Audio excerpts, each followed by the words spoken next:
Hey everyone, welcome back to Emily and Peter's English, the podcast where we talk about real life, real mindset, and yes, real English all at the same time. That's right. I'm Peter.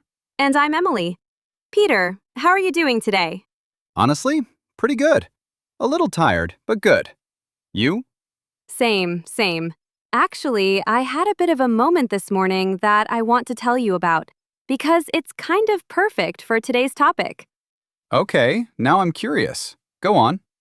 So, I was scrolling through my phone this morning, just having coffee, and I saw a post from someone I went to school with. New apartment, new job, looked amazing. And for I don't know, 10 minutes, I just sat there feeling kind of small. Like, why isn't my life like that? Oh, I know that feeling exactly. And the annoying part is, 5 minutes before that, I was actually feeling pretty good about my day. Right, that's the thing. It just creeps in out of nowhere. One picture, one comment, and suddenly you're questioning your whole life. Exactly. So that's what got me thinking about today's episode. You know, this actually reminds me of something from when I was learning English. Years ago, I joined this online group of learners, and there was this one guy who posted these long, perfect essays every single day. Oh no. And I remember thinking, I've been studying for 2 years and I still can't write like that. What's wrong with me? I almost quit the group because of it.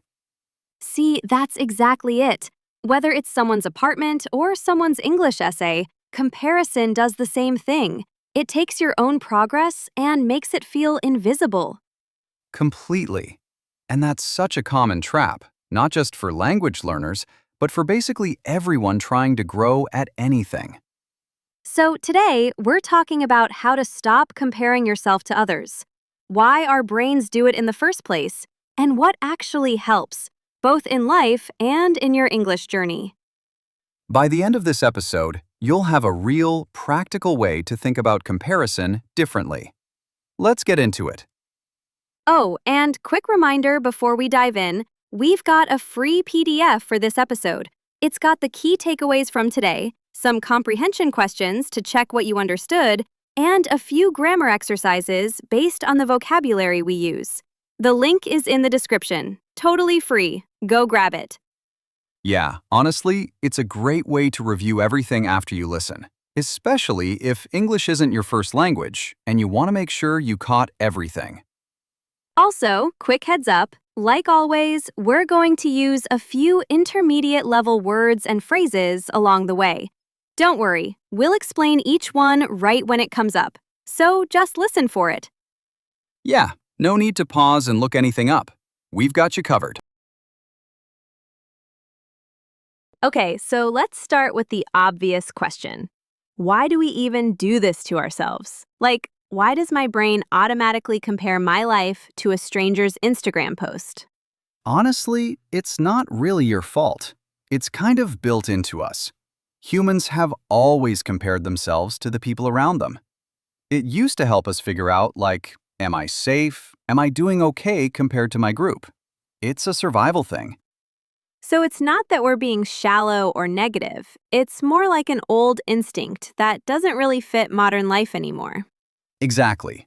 Except now, instead of comparing yourself to 20 people in your village, you're comparing yourself to millions of people online, and you're only seeing their highlight reel. Right. You don't see the bad days, the failures, the boring Tuesday afternoons. You just see the highlight reel, the best, most exciting moments of someone's life, especially online, and think that's their whole life. And that's honestly an unfair comparison. You're comparing your full, messy, real life to someone else's highlight reel. That's such a good way to put it. I remember after that moment this morning, I actually said that to myself. Emily, you're comparing your behind the scenes to someone else's highlight reel. It actually helped, weirdly.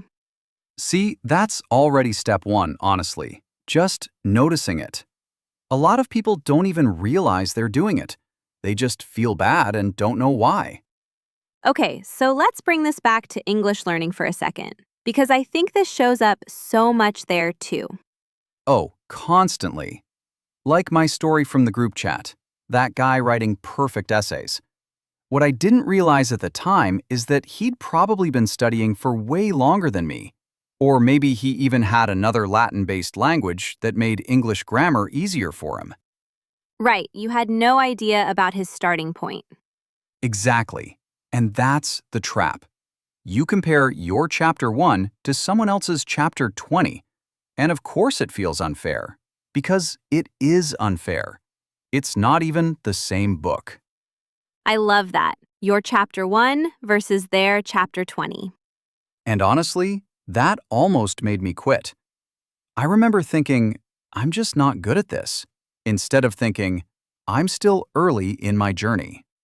That's such a good point, though, because so many learners message us saying things like, I've studied for 6 months and I still make mistakes. I feel discouraged. Feeling like you've lost confidence or motivation to continue. And usually what's actually happening is they're comparing themselves to someone way further along. Right. And once you realize that, it takes a lot of pressure off. You start asking a better question. Not, am I as good as them, but am I better than I was last month? That question alone can be discouraging if you frame it wrong. But framed the right way, it's actually really freeing. So, okay, here's the part I think matters most. Comparison itself isn't always bad. It's really about what you do with it. Say more about that. Well, think about it this way. If you see someone further ahead of you and you think, I'll never be that good, that's comparison working against you. But if you see the same person and think, okay, that's possible, let me see how they got there, that's inspiration. Same information, totally different result. Oh, I like that distinction a lot. It's not about ignoring other people's progress. It's about what question you ask when you see it. Exactly. And honestly, that guy from the group chat, eventually I messaged him and asked how he practiced every day. Turned out he had this whole system, and I actually learned a lot from it. See, that's such a good example. Instead of staying in that comparison spiral, you turned it into something useful. It took me a while to get there, though. I won't pretend it was instant. Sure, but that's kind of the whole point, right? It's a shift you practice, not a switch you flip once. Right. And I think that's true with any mindset shift. A change in how you think about or view a situation. It's not one moment. It's a habit you build over time. A mindset shift you build over time. I think that's basically the heart of today's episode. Okay, so let's get practical. If comparison partly comes from what we're exposed to, doesn't it make sense that we should be more careful about our environment? 100%. Like, after that moment this morning, I actually unfollowed a few accounts that always left me feeling worse instead of better. Good for you, honestly. That's such a simple but powerful step. It really is. And it's the same with English learning.